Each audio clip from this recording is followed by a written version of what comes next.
Olá, meus queridos alunos, sejam bem-vindos à aula número 43 de teatro pelas Oficinas Culturais da Fundac, comigo, Gabriela Antonakis. Nessa nossa aula número 43, a gente vai continuar com os nossos estudos teatrais, que são estudos que eu trago para vocês alguma leitura, alguma provocação de alguma pessoa de teatro e a gente lê, reflete, estuda juntos. Para a aula de hoje, você tá vendo aqui o Teatro do Absurdo, mas a gente não vai falar sobre o Teatro do Absurdo, tá? Eu vou pegar, na verdade, um conteúdo que tem dentro desse livro e que é sobre um pensamento do Ionesco, tá? Ionesco é um dramaturgo, ou seja, um escritor de peças de teatro. No entanto, a gente não vai falar sobre a dramaturgia dele nem nada. A gente vai, na verdade, ver o pensamento, né? O que o Ionesco falava sobre o teatro. Então, se prepara aí e a gente vai começar o nosso estudo!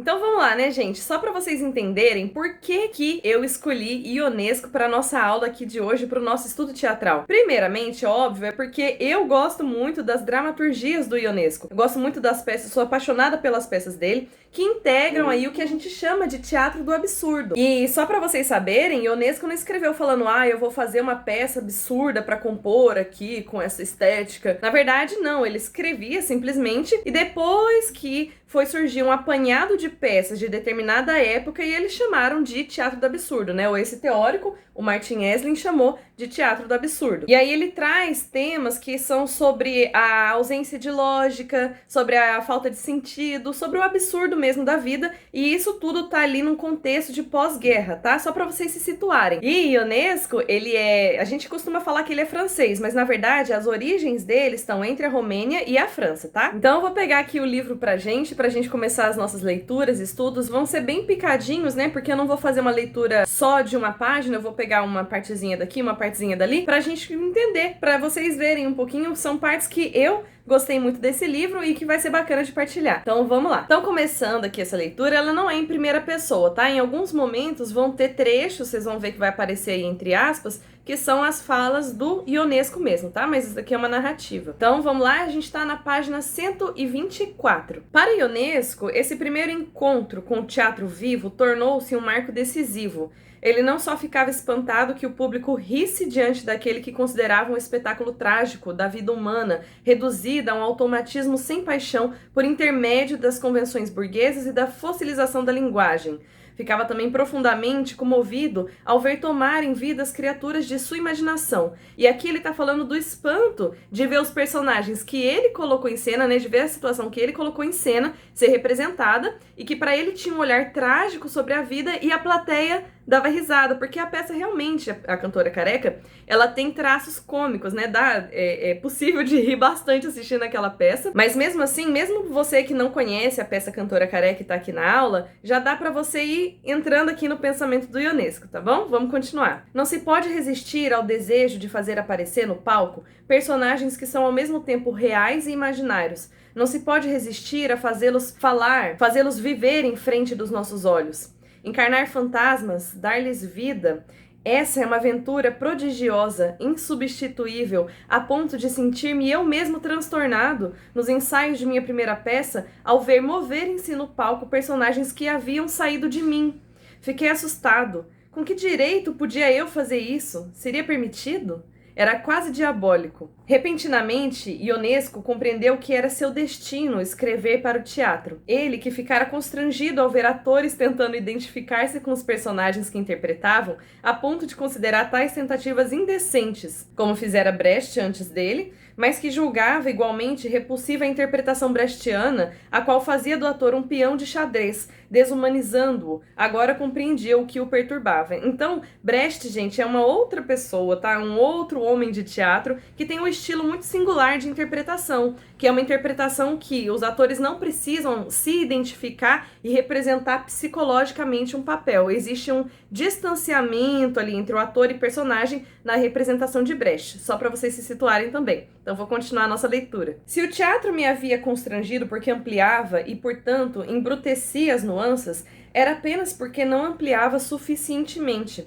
O que parecia primário não era suficientemente primário. O que parecia ser falho em sutileza era de fato por demais sutil. pois se a essência do teatro reside na ampliação dos efeitos, era necessário ampliá-los ainda mais, sublinhá-los, dar-lhes a maior ênfase possível.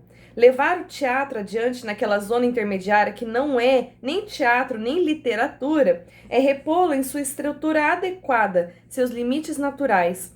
Não era preciso disfarçar os cordéis que movem os títeres, mas torná-los mais visíveis, propositadamente aparentes. Descer à própria base do grotesco, ao reino da caricatura, transcender a pálida ironia da comédia de costumes espirituosa, levar tudo ao paroxismo, ao ponto onde residem as fontes do trágico, criar um teatro de violência, violentamente cômico, violentamente dramático.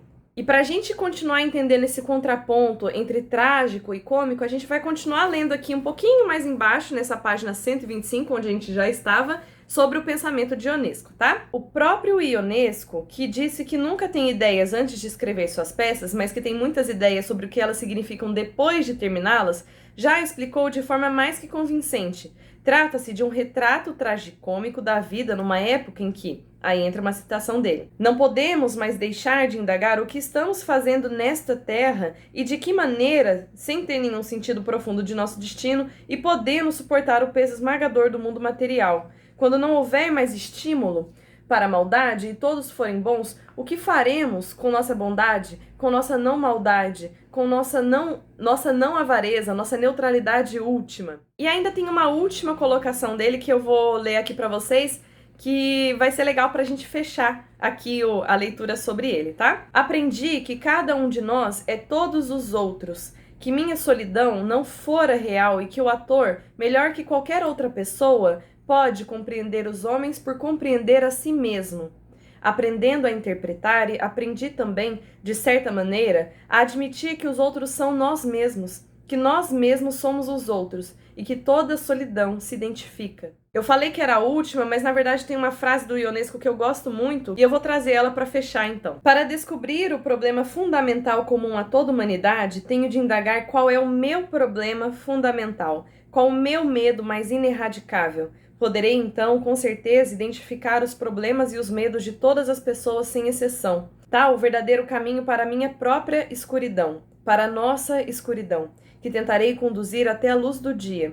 Uma obra de arte é a expressão de uma realidade incomunicável que se tenta comunicar e que por vezes pode ser comunicada.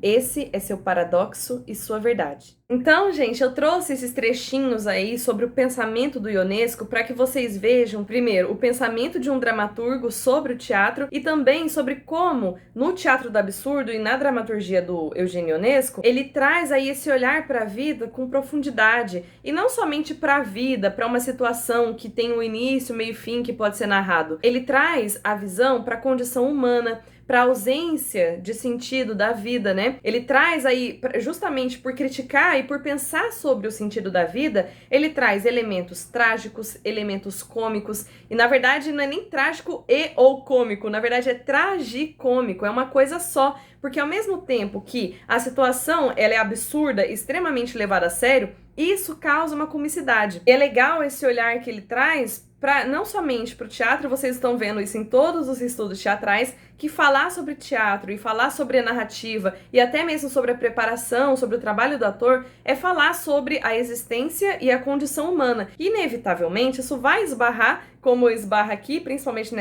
nesse tipo de dramaturgia, no sentido da vida. Então é um estudo aí bem legal, um estudo bem profundo, um estudo trabalhoso que dá pra fazer e que eu particularmente gosto muito. Então, gente, eu espero que vocês tenham gostado de conhecer um pouquinho aí sobre o pensamento do dramaturgo, né? O pensamento de quem escreve sobre o teatro. E se você gostou dessa leitura e dessas reflexões, deixa aqui o seu joinha pra eu saber que você curtiu essa aula e também fique muito à vontade aqui na caixinha de comentários pra conversar comigo também, se quiser tirar uma dúvida. E também posso deixar aqui embaixo para vocês o meu e-mail. Já falei isso antes, mas repito para vocês, se alguém quiser algum tipo de material para ler e estudar, fique à vontade para conversar comigo, tá bom? Só falar comigo por esse e-mail. Então, espero que vocês tenham gostado, um grande abraço e até as nossas próximas videoaulas.